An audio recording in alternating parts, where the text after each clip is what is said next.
अगर हमेशा आपके साथ लाइफ में धोखा ही हुआ हो तो किसी पर ट्रस्ट कैसे कर सकते हो? एक इंटीमेसी कैसे ढूंढ सकते हो? इसी तरीके की कुछ थीम को लेकर आज की हमारी मूवी वाइल्ड ऑर्किड आती है। इस एक्सप्लेनेशन में आपको कुछ चीज़ें वियर्ड लग सकती है, पर लास्ट में इसका सब कुछ सही से मीनिंग आ जाता है। वीडियो स्टार्ट करने से पहले मैं आप सबसे रिक्वेस्ट करना चाहता हूँ, अगर आपको वीडियो अच्छा लगता है तो प्लीज़ इस वीडियो को लाइक कर दीजिएगा, कमेंट भी कर दीजिए, जिससे चैनल को बहुत सपोर्ट मिलता है। अब बिना किसी तरीके एक्सप्लेनेशन स्टार्ट करते हैं। मूवी स्टार्ट होती है और हमारी मेन कैरेक्टर हम देखते हैं, जिसका नाम है एमिली। एमिली एक छोटे गांव में रहा करती थी। वो बड़े शहर में अपनी लॉ की डिग्री उसने परस्यू की है, तो उसे जॉब के लिए जा रही है। सिटी में आकर अलग अलग इंटरव्यूज देती है, जहां पर उससे पूछा जाता है कि तुमने ट्रैवल लॉ क्यों किया है। यानी कि एमिली को अलग अलग लैंग्वेजेस आती है, अलग अलग कंट्री में वो जाएगी और वहाँ की कॉन्फ्लिक्ट दूर करेगी। एमिली कहती है मुझे अलग अलग कल्चर अच्छे लगते हैं, उनके रिलीजन अच्छे लगते हैं। दो कल्चर के बीच में जो कॉन्फ्लिक्ट है, इसे सॉल्व करना भी उसे अच्छा लगेगा। इंटरव्यू लेने वाले एमिली से इम्प्रेस थे, तो कल ही एक अलग कंट्री में उसे भेज रहे हैं।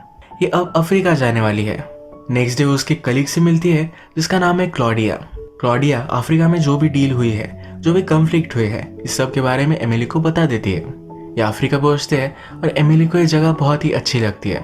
इनका स्टे एक 5 स्टार होटल में है। अब इसके बाद एक काम के लिए एक कंस्ट्रक्शन साइट पर आते हैं, जहाँ पर एक होटल बनने वाला है। इस लैंड का ओनर और चाइनीज के बीच में डील होने वाली है। जब एमिली और क्लॉडिया इस कंस्ट्रक्शन साइट पर पहुंचे तो वहाँ का कॉन्ट्रैक्टर वहाँ नहीं है। क्लॉडियो को पता चलता है कि वो कंस्ट्रक्शन वर्कर उसकी नीस की शादी में गया हुआ है। क्लॉडियो को झूठ लगता है, तो उसके पीछे पीछे वो जहाँ भी गया है वहाँ वो जाने वाली है। आज क्लॉडिया की डेट थी, तो एमिली को अपनी जगह वो जाने के लिए कहती है। इसके बाद हम देखते हैं कि एमिली अबैंडन होटल देख रही थी। यहाँ पर उसने 2 लोगों को इंटीमेट होता देखा। वहां से फिर वो भागकर चली गई। वो अपने डेट के लिए जाने के लिए लेट हो चुकी थी। अपने रूम में जाकर सही से रेडी होकर वो नीचे आई। अब जिसके साथ वो डेट पर जाने वाली है, उसका नाम है जेम्स। जेम्स हमारा और एक मेन कैरेक्टर है। एमिली लेट हो चुकी थी, तो अंदर जाते वक्त जेम्स ने एमिली को नोटिस किया हुआ था। अब बहुत ही अच्छी तरीके से वो रेडी होकर आई है, तो जेम्स कहता है कि ये बहुत ही अच्छी इंप्रूवमेंट है। एमिली को जरा एम्बेरस्ड महसूस होता है, क्योंकि लेट हो चुकी है। एक दूसरे से अपनी प्रॉपर इंट्रोडक्शन कर लेते हैं। ये वॉक कर कर अपनी डेट पर जा रहे थे, पर जेम्स के साथ उसके 2 बॉडीगार्ड्स थे। एमिली उससे पूछती है क्या तुम जहाँ भी जाते हो ये तुम्हारे साथ ही आते हैं? जेम्स कहता है कि हाँ, वो पहले किडनैप हो चुका था और अब अपनी लाइफ के लिए डरता है, इसलिए हमेशा अपने बॉडीगार्ड्स को अपने साथ लेकर जाता है। एमिली पूछती है तुम्हें किडनैप क्यों किया गया था? जेम्स कहता है कि पैसों के लिए। एमिली उसे कहती है तुम्हें पैसों के लिए किडनैप किया गया, पर फिर भी तुम अमीरों की तरह ही घूमते हो। जेम्स कहता है कि मैं अमीर हूँ, इसलिए मुझे अगर तुम्हें अपोलोजाइज करना पड़ेगा तो मैं कर डालूंगा, मुझे कोई प्रॉब्लम नहीं है। अगर तुम चाहते हो कि तुम्हारे साथ में बस में ट्रैवल करो तो ये भी हम कर सकते हैं। एमिली इसके लिए मना करती है। इसके बाद जेम्स उसे एक प्लेस पर लेकर आता है। इस प्लेस की थीम स्लेव्स है, यानी कि स्लेव्स के आउटफिट में सब वेटर्स हुआ है। डिनर टेबल पर जेम्स कहता है कि एक दिन होगा जब तुम तुम्हारे ग्रैंड चिल्ड्रंस को इस रात के बारे में बताओगे। एमिली पूछती है कि तुम्हें क्यों लगता है कि मुझे कुछ फैमिली वगैरह चाहिए? जेम्स बोलता है मैंने तुम्हारी मदर को कॉल किया था, तुम अपनी लाइफ में क्या चाहती हो और तुम्हारा फेवरेट फूड क्या है, ये सब मुझे पता है। उसने ऑलरेडी एमिली के लिए सब कुछ मंगवाया हुआ भी है। एमिली को फ्लाइट्स की वजह से, टाइम जोन्स की डिफरेंस की वजह से जरा अलग लग रहा था। जेम्स कहता है कभी कभी आपको अपने आप को भूलना पड़ता है कुछ नया बनने के लिए। वो एमिली को हर जगह पर देखने के लिए कहता है कि तुम्हें इन कपल्स को देखकर क्या लगता है? यहाँ एक दुखी कपल बैठा हुआ था। एमिली कहती है कि इस लेडी के पास बहुत सारे पैसे हैं। ये दोनों एक स्कीइंग ट्रिप पर मिले होंगे। वो आदमी शायद इंस्ट्रक्टर था और इन दोनों में प्यार हो गया। एक बहुत ही ब्यूटीफुल जगह पर ही हनीमून के लिए गए थे। जेम्स कहता है तो फिर उसके बाद क्या हुआ? एमिली अनकंफर्टेबल हो गई थी, तो आगे का आंसर नहीं करती। जेम्स फिर एमिली को कहता है कि चलो तुम्हें मुझे कुछ दिखाना है। उसके बाद उसे होटल की ही एक जगह पर वो लेकर आता है। यहाँ पर उसे एक मास्क देता है और ये पहनकर वहाँ डांस चल रहा है। लोग एक दूसरे के साथ बहुत ही इंटीमेट डांस यहाँ कर रहे थे, जिससे एमिली को जरा अनकंफर्टेबल महसूस हुआ। जेम्स उसके पास से गायब हो चुका था और उसके पीछे से एक आदमी आया जो भालू का मास्क पहना हुआ था। उसने उसे टच करने की कोशिश की, जिससे एमिली बहुत ही डर गई, वहां से भाग गई। एमिली जब अपने रूम में सुबह उठी तब उसके सामने जेम्स बैठा हुआ था। एमिली को क्लॉडिया का कॉल आया और क्लॉडिया उससे कहती है कि हमारा जो कॉन्ट्रैक्टर है उसकी सचमुच में नीस की शादी थी। ये शादी वो एंजॉय कर रही है, उसके बाद कॉन्ट्रैक्टर को लेकर आने वाली है। तब तक एमिली के पास बहुत सारा टाइम बचा हुआ है। जेम्स एमिली से कहता है कि तुम ऐसे भाग कर क्यों चली गई थी। एमिली को लगा कि भालू का मास्क पहने हुए वो जेम्स था। जेम्स कहता है कि वो मेरा स्टाइल नहीं है। जेम्स उससे अपोलोजाइज करता है, कहता है अगर तुम्हें थोड़ा भी अनकंफर्टेबल लगा, मैंने तुम्हें ऑफेंड किया, तो इसके लिए सॉरी। आज सब तुम्हारा गुस्सा मैं निकाल दूंगा। तुम्हें कुछ जगह पर मैं लेकर जाना चाहता हूँ जो तुम्हें अच्छी लगेगी। क्लॉडिया उसे कहती है कि मैं बिजी हूँ, but he doesn't take no for an answer. अभी जब कहीं जाने वाले हैं तो एमिली फिर से उसी कपल को देखती है जिसे उसने लास्ट टाइम होटल में देखा हुआ था, जिनके बारे में उसने कुछ अजम्पशंस किए थे। जेम्स कहता है तुम्हारे अजम्पशंस बहुत तरीके से सही थे। उसमें से जो आदमी था तो एक्चुअल में स्की इंस्ट्रक्टर नहीं था, तो डाइविंग इंस्ट्रक्टर था। जेम्स कहता है कि मेरे बहुत ही अच्छे फ्रेंड्स हैं। जेम्स को बाइक राइड करना अच्छा लगता है, तो दोनों कपल बाइक राइड करते हुए एक जगह पर आते हैं। यहाँ पर पार्टी चल रही है, ये डांस कर रहे थे, मजे कर रहे थे। दूसरे कपल में जो लेडी है उसका नाम है हैना। यहाँ इस जगह पर हैना के साथ किसी ने बदतमीजी करना स्टार्ट कर दिया। हैना ने उस आदमी को रेजिस्ट किया पर वो मान नहीं रहा था। इसी वजह से जेम्स और उन आदमियों में जरा फाइट हो गए। ये जल्दी से वहां से भाग गए। इस फाइट में हैना के कपड़े फट चुके थे। हैना का हस्बैंड जिसका नाम है ऑटो, ये उस पर बहुत ही नाराज था। जेम्स हैना को कहता है तुम्हारे कपड़े तुम ढको मत, तुम इतनी ब्यूटीफुल हो इसीलिए तुम्हें शो करना चाहिए। वो ऑटो से कहता है कि तुम्हें हैना पर इतना गुस्सा क्यों है, वो किसी और आदमी के साथ थी इसलिए, या उसने वो एंजॉय किया इसलिए। उसकी बातों से ऑटो को समझाता है कि तुम्हारी वाइफ बहुत ही ब्यूटीफुल है। इन बातों से हैना और ऑटो टर्न ऑन हो चुके थे। गाड़ी में एमिली और जेम्स के सामने ही ये दोनों इंटीमेट होना स्टार्ट कर देते हैं। एमिली देखकर डर गई थी। जेम्स को कहती है कि इन्हें स्टॉप करने के लिए कहो। जेम्स कहता है कि हम इन्हें रोक नहीं सकते। क्या कभी कभी तुम्हें भी इस तरह से एनिमल की तरह नहीं लगता? क्या तुम्हें प्योरली प्राइमल इंस्टिंक्ट महसूस नहीं होती है? वो इंटीमेट नहीं, एक दूसरे से प्यार कर रहे हैं। इसके बाद जेम्स ने हैना और ऑटो को ड्रॉप कर दिया। एमिली को लेकर एक अबैंडन्ड सी जगह पर वो लेकर आया। ये वही जगह है जहाँ पर एमिली ने दो लोगों को इंटीमेट होता देखा था। एमिली जब यहाँ आती है तो सरप्राइज्ड होती है। उसे कहती है तुम्हें ये सब चीज़ें किस तरह से पता है?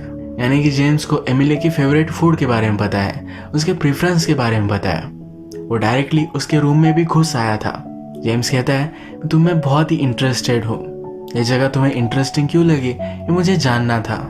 एमिली जेम्स से कहती है मुझे ऐसा क्यों लगता है कि जब मैं तुम्हें टच करूंगी तो तुम डिसअपियर हो जाओगे। जेम्स कहता है कि ट्राई कर देखो।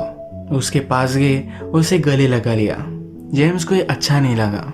उसे वो दूर करता है और कहता है मुझे कोई टच करे ये अच्छा नहीं लगता। ऑटो और हैना की रिलेशनशिप जेम्स की वजह से सही हुई, तो उन्होंने उसे एक गिफ्ट दिया है। जेम्स से गिफ्ट यानी कि नेकलेस एमिली को देता है। इसके बाद रात में हम देखते हैं कि एमिली को जेम्स जिस जगह पर लेकर गया था, जहाँ पर उसे अनकंफर्टेबल लगा और वहां से वो भाग कर चली गई थी, उसी जगह पर एमिली फिर से पहुंचती है। यहाँ पर उसने अफ्रीका की लोकल लैंग्वेज में वेटर से बात की, उससे ऑर्डर दिए। उसके पास एक आदमी बैठा हुआ था, तो उसे लगा कि एमिली को उसकी लैंग्वेज समझ में नहीं आती। वो उसकी ब्यूटी की तारीफ करने लग गया। उससे कहता है वर्ल्ड में सबसे ज्यादा इस टाइम पर मैं सिर्फ तुम्हारी ब्यूटी को चाहता हूँ। उसके साथ इंटीमेट होने के लिए बहुत सारे पैसे एमिली को देने के लिए रेडी था। एमिली को ये सही नहीं लगा और वहां से उठकर जा रही थी। तभी जेम्स ने उसे रोक लिया। जो हुआ ये जेम्स को बताती है। जेम्स उसे कहता है क्या तुम्हें बिलीव नहीं होता तुम कितनी डिजायरेबल हो? एमिली कहती है कि तुम कहना क्या चाहते हो? जेम्स बोलता है कि यह बहुत ही एक्साइटिंग है हम दोनों के लिए, यानी कि उसे उस आदमी के साथ इंटीमेट होने के लिए कह रहा था। एमिली को बहुत सारी चीजें फील हो रही थी, तो जेम्स उसे ये सब फीलिंग्स दिखाने के लिए कहता है। एमिली उससे कहती है कि तुम खुद टच नहीं कर सकते, कुछ फील नहीं कर सकते, तो मेरे थ्रू तुम फील करना चाहते हो।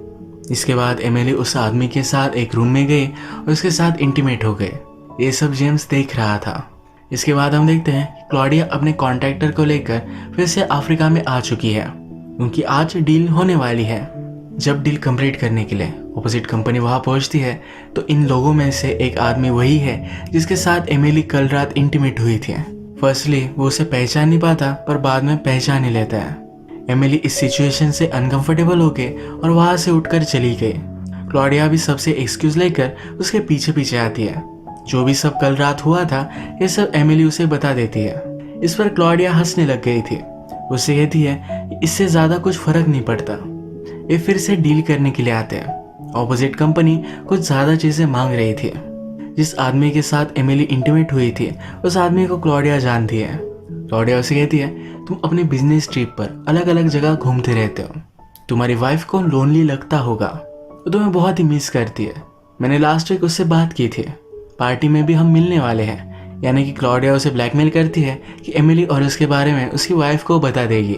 इस पर वो डर गया और इनकी डील बहुत ही स्विफ्टली कंप्लीट हो गई। नेक्स्ट सीन में हम देखते हैं कि स्ट्रीट्स पर एक बड़ा सा फेस्टिवल होने वाला था। इसके लिए क्लॉडिया आदमियों की तरह ड्रेसअप कर रही थी। वो एमिली को कहती है, या कभी तुम वंडर नहीं करते कि आदमियों की तरह ड्रेसअप करना कैसा होगा? जेम्स जिस तरह से हमेशा से कंट्रोल में रहता है उसी तरीके से कंट्रोल में रहना कैसा रहेगा?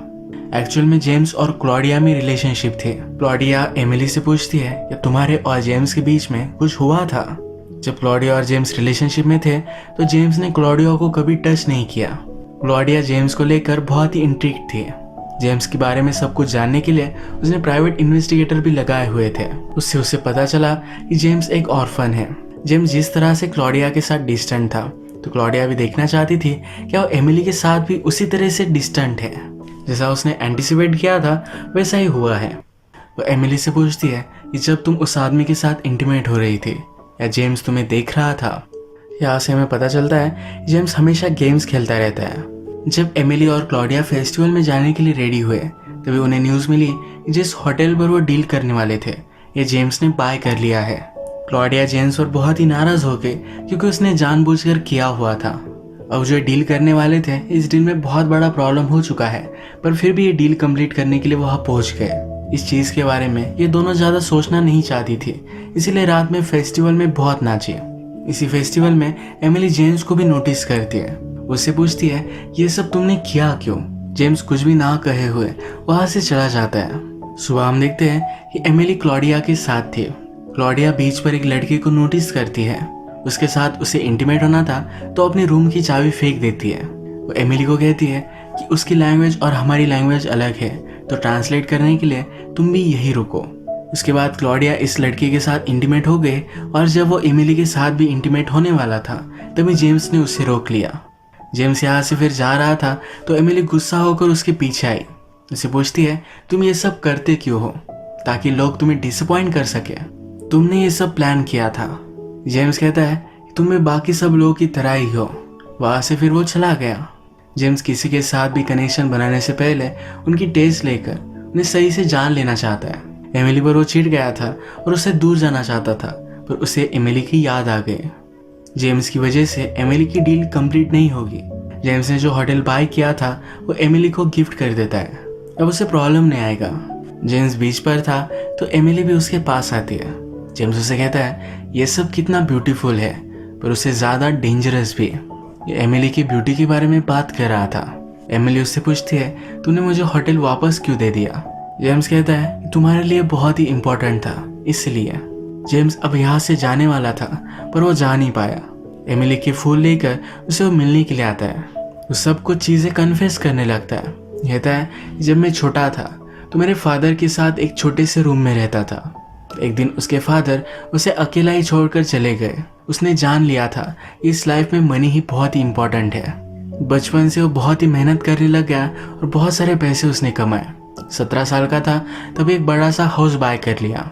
उसे लगता था कि मटेरियलिस्टिक चीज़ें यानी कि घर, पैसे, ये सब बहुत ही इम्पोर्टेंट है। जब उसके पास ये सब कुछ था तो फिर भी खालीपन था। उसके बाद उसकी लाइफ में लड़की आई, पर उसने नोटिस किया कि सब उसके पैसों के लिए उसके पास है। जेम्स पहले हथलाता था, इसलिए सही से बात भी नहीं कर पाता था। वो ज़्यादा बात नहीं करता तो इसीलिए लड़कियों को लगता था कि वो बहुत ही डोमिनेटिंग है। उन लड़कियों के साथ फिर जेम्स गेम खेलने लग गया। वो एमिली को कहता है प्यार करने का मुझे दूसरा कोई वे पसंद नहीं है। वो रियल इंटीमेसी से डरता है। एमिली उसे कहती है तुम डरो मत, आओ और मुझे टच करो। जेम्स ये भी करने से अपने आप को रोक रहा था। एमिली उस पर चिढ़ गई और वहां से जा रही थी तो उसे उसने पकड़ लिया। इसके बाद ये दोनों एक दूसरे के साथ इंटीमेट हो जाते हैं। मॉर्निंग में हम देखते हैं कि दोनों मिलकर एक जगह पर जा रहे हैं, यानी कि रियल कपल ये बन चुके हैं। जेम्स हमारा एक स्कार्ड कैरेक्टर था, ये किसी पर भी बिलीव नहीं कर पाता था। जब एमिली से वो मिला तो एक्चुअल में उसे कुछ फीलिंग्स आ गए। अपने आप को चेंज करने के लिए उसने एमिली की वजह से फर्स्ट स्टेप्स उठाई है। इसी तरीके से ये मूवी एंड हो जाती है। अगर आपको वीडियो अच्छा लगा तो प्लीज़ इस वीडियो को लाइक कर दीजिएगा। बहुत सारी मूवीज़ लेकर आता रहता हूँ, तो प्लीज़ इस चैनल को सब्सक्राइब कर दीजिए और बेल नोटिफिकेशन आइकन दबाने में मत भूलिएगा। हम फिर से मिलेंगे और एक नई मूवी के साथ। तब तक के लिए थैंक यू और आप अपने आप का ख्याल रखिए।